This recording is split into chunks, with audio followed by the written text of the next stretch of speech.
The Taliban began as a group of religious students, but quickly became one of the most feared forces in modern history.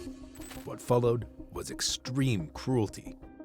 Through public executions and strict control, they shattered families and destroyed countless innocent lives, leaving scars that Afghanistan still carries today.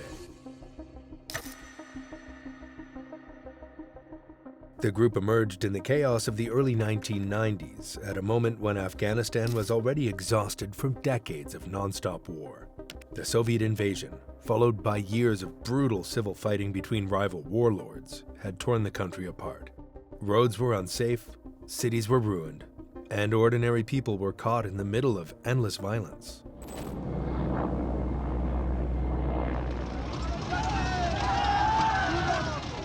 Many Afghans were not thinking about politics anymore. They were simply desperate for order, safety, and some sense of normal life. That desperation created the perfect opening for the Taliban to rise. The word Taliban literally means students, referring to young men who had studied in religious schools known as madrasas, mostly along the Afghan-Pakistani border. These men were trained in a strict form of Islamic teaching and had grown up surrounded by war. They presented themselves as fighters who would end corruption, disarm violent warlords, and bring peace through religious rule. For people who had lived under gunfire for years, those promises sounded hopeful. By 1994, the Taliban were already moving fast. They swept through southern provinces with little resistance, often welcomed by communities that were tired of chaos. Their rise was rapid and shocking. Armed mostly with simple weapons and driven by strict beliefs, they pushed toward the capital. In September 1996, the Taliban stormed into Kabul, overthrew the weak and divided government, and declared the creation of the Islamic Emirate of Afghanistan. For the first time, the Taliban were no longer just a militia. They were now the rulers of an entire country. At first, many people hoped this would finally mean the end of violence, but that hope didn't last long. Almost immediately, the true face of Taliban rule became clear. The group imposed a brutal version of Sharia law across the entire country, enforced through fear and violence. This was not a system built on courts or fairness. It was a system designed to control every part of daily life. The new rulers banned nearly all forms of freedom. Girls were completely forbidden from education, no matter their age. Schools for girls were shut down overnight. Women were forced to wear full-body burqas that covered them from head to toe, leaving only a small mesh to see through. They were not allowed to leave their homes without a male escort, even to visit a doctor. For many women, life became a prison inside their own homes. The Taliban also erased culture from public life. They closed theaters and banned all forms of music. Television sets were smashed, pictures were torn down, and even photographs were treated as sinful. Sports, art, and entertainment disappeared. Silence and fear replaced normal life. Small crimes brought horrifying punishment. According to Britannica, the Taliban prescribed the severing of hands or even execution as punishment for petty crimes. This was not symbolic or rare. In practice, it meant thieves could literally lose a hand in public. These punishments were meant to scare people into obedience. There were no second chances. Anyone who questioned the regime was crushed. Doubting voices were silenced quickly. Anyone accused of opposing the Taliban risked public execution. People were dragged into town squares, sports stadiums, or busy streets, and shot, stoned, or beheaded in front of crowds. Taliban courts became courts of terror. There were no fair trials. There was no defense. Journalists from around the world were banned from seeing what was happening. So much of the abuse went unseen by the outside world. But those who did witness it later described scenes of pure horror. Convicts were dragged into stadiums and onto streets, where people once gathered for sports or markets. Adulterers were forced into pits and stoned to death, while crowds were ordered to watch. Thieves had their arms hacked off with blades. When Taliban fighters entered towns, witnesses said soldiers shot at anything that moved. In northern Afghanistan in 1998, Human Rights Watch described Taliban forces as engaging in a killing frenzy. Fighters fired wildly through cities, while residents ran for their lives, trying to escape bullets with nowhere to hide. The Taliban showed particular cruelty toward minorities and enemies. Afghan Shia Muslims, especially the Hazara ethnic group, were labeled as infidels. When Taliban forces captured northern cities, they carried out house-to-house searches, specifically looking for Hazara men and boys. Many were dragged outside and executed immediately. Scores were lined up and shot on the spot, sometimes in front of their families. One of the most infamous atrocities took place in August 1998, when the Taliban captured the city of Mazar-e-Sharif. Taliban troops flooded the streets, executing civilians over several days. Homes were raided, people were hunted down. Within days, thousands were dead. International observers later estimated that at least 2,000 men, women, and children were killed in that single massacre. In some neighborhoods, Taliban fighters demanded residents prove they were not Shia. If they failed to convince them, they were executed where they stood. Some Taliban convoys treated prisoners like cargo, not human beings. After the fall of Mazar, as many as 4,500 men were packed into shipping containers and transported away. These containers were sealed shut. In one horrific case, 130 men locked inside a truck in 110-degree heat suffocated to death before it ever reached a prison. Their bodies were later found stacked inside, evidence of how little human life mattered under Taliban control. Even diplomats were not safe. Taliban soldiers stormed the Iranian consulate in Mazar-e-Sharif and murdered 8 Iranian diplomats, along with a journalist. The killing violated all international laws of war and shocked the region. By 1997 and 1998, the Taliban controlled nearly all of Afghanistan.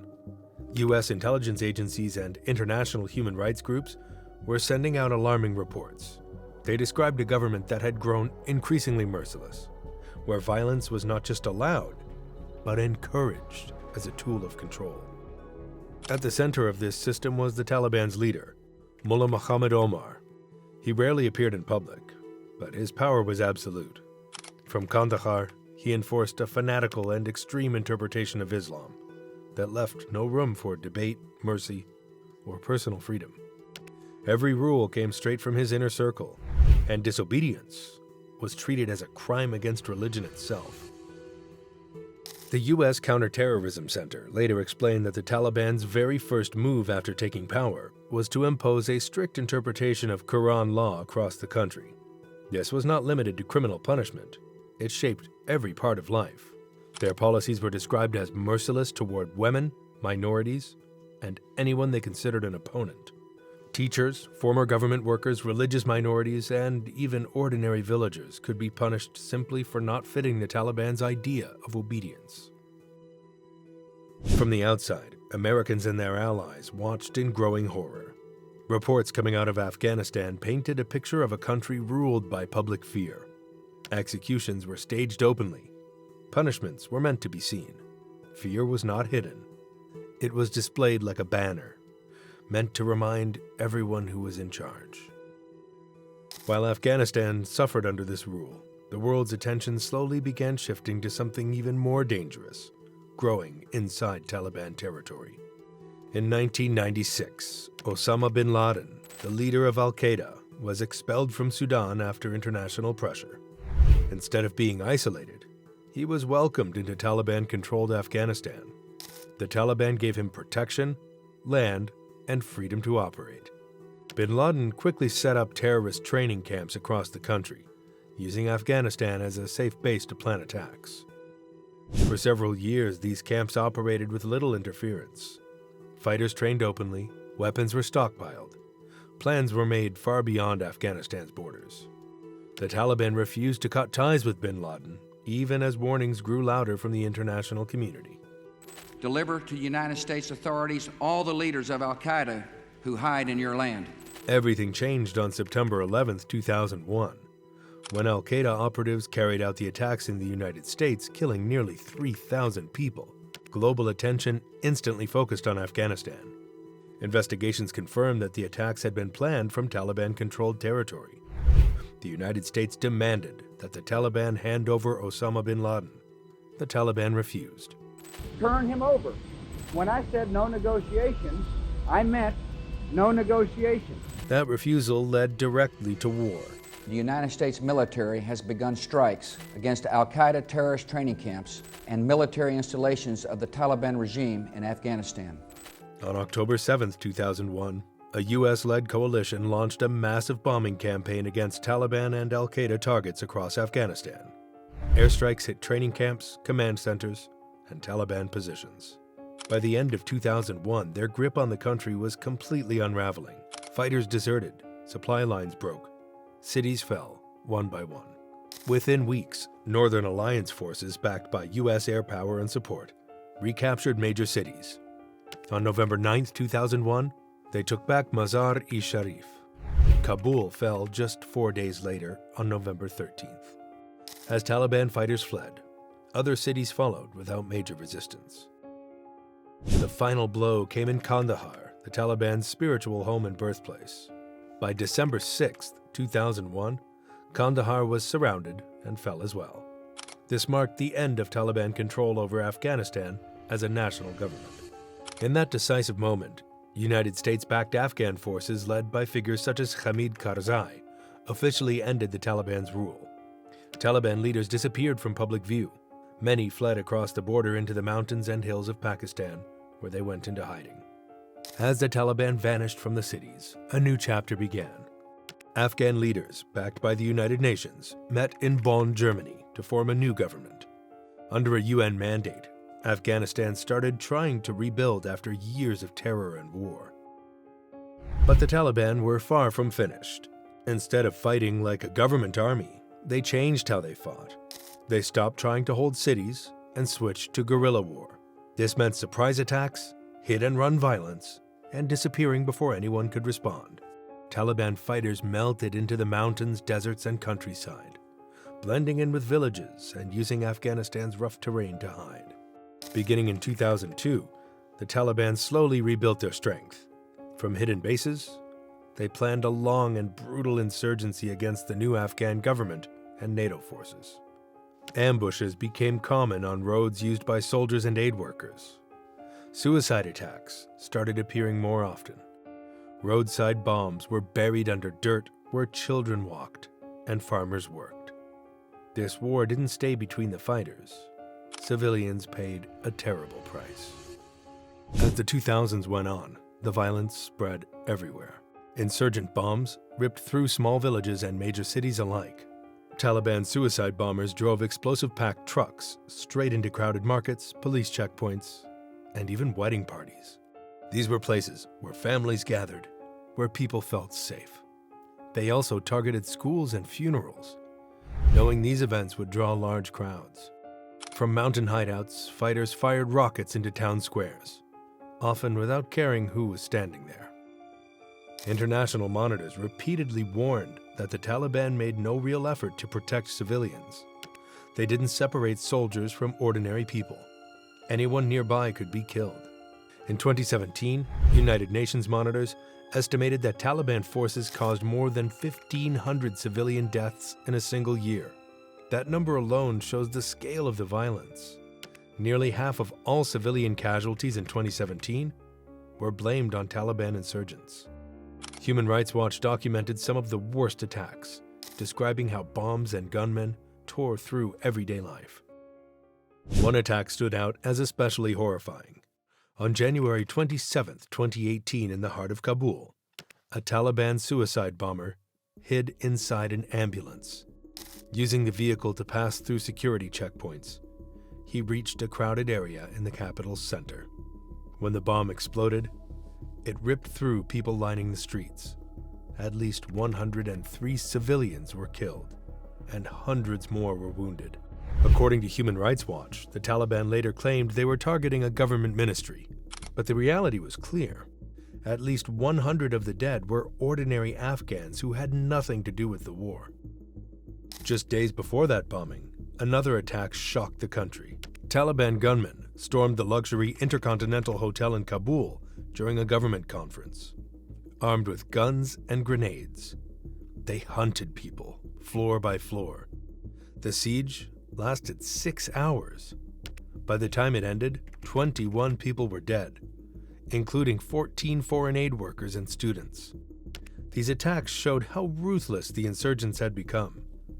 Men carrying Kalashnikovs and grenades hunted unarmed civilians, killing school children, hotel staff, and medical workers without hesitation. The Taliban also turned moments of joy into scenes of death. Weddings, graduations, and sports events were no longer safe.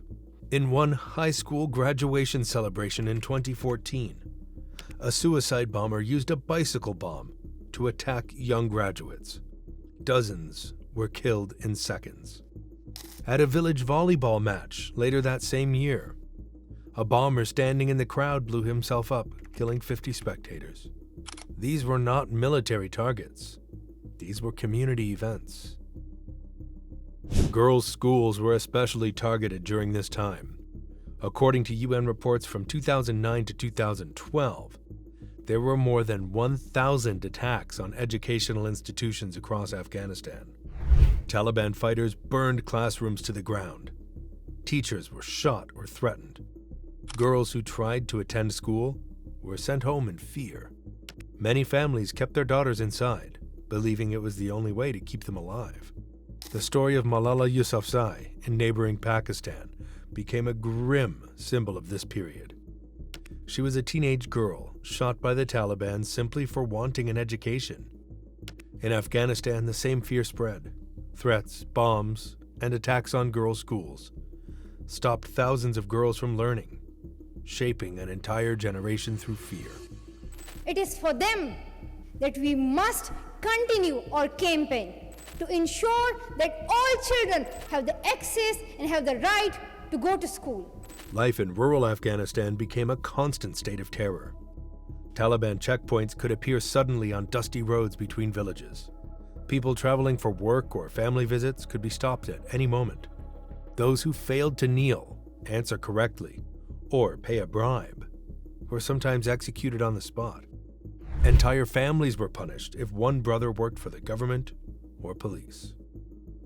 In December 2012, Police Chief Masood Andarabi spoke publicly, noting that he had killed many Taliban fighters. Just 1 month later, he was assassinated in Kabul. The Taliban did not stop there. After his murder, Taliban forces marched into his home province. They went from house to house, demanding that families reveal missing sons or elders. Anyone who lied was beaten. Some were shot. By the late 2010s, it was becoming clear that the Taliban were gaining ground again. Year by year, they pushed deeper into the countryside, taking control of many rural districts where government forces were weak or absent. From these areas, they surrounded major cities and slowly tightened their grip. Kabul and Kandahar were no longer safe places. Insurgent attacks there became almost routine. Car bombs, assassinations, and rocket attacks were part of daily life. Foreign forces were still present in Afghanistan, but everyone knew that would not last forever. The United States and NATO had been fighting for nearly 2 decades, and plans for withdrawal were already underway. As these plans became public, fear spread across the country. Many Afghans understood what a Taliban return would mean. In the summer of 2021, the expected finally happened. With a clear timetable set for all US and NATO troops to leave Afghanistan, the Taliban moved fast. They launched a lightning offensive that shocked even seasoned observers. One by one, provincial capitals fell. In many places, Afghan security forces collapsed or surrendered without major fighting. On August 15, 2021, the Taliban marched into Kabul. There was no long battle. The Afghan government collapsed almost overnight. President Ashraf Ghani fled the country, leaving Afghanistan to the Taliban with hardly a fight. Images of chaos at Kabul airport spread across the world as people desperately tried to escape.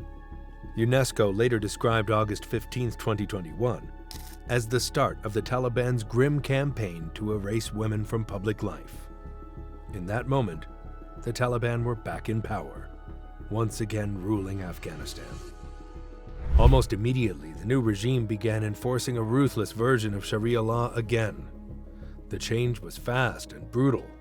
Women and girls paid the heaviest price. Nearly 2.2 million Afghan girls were banned from any schooling beyond the elementary level.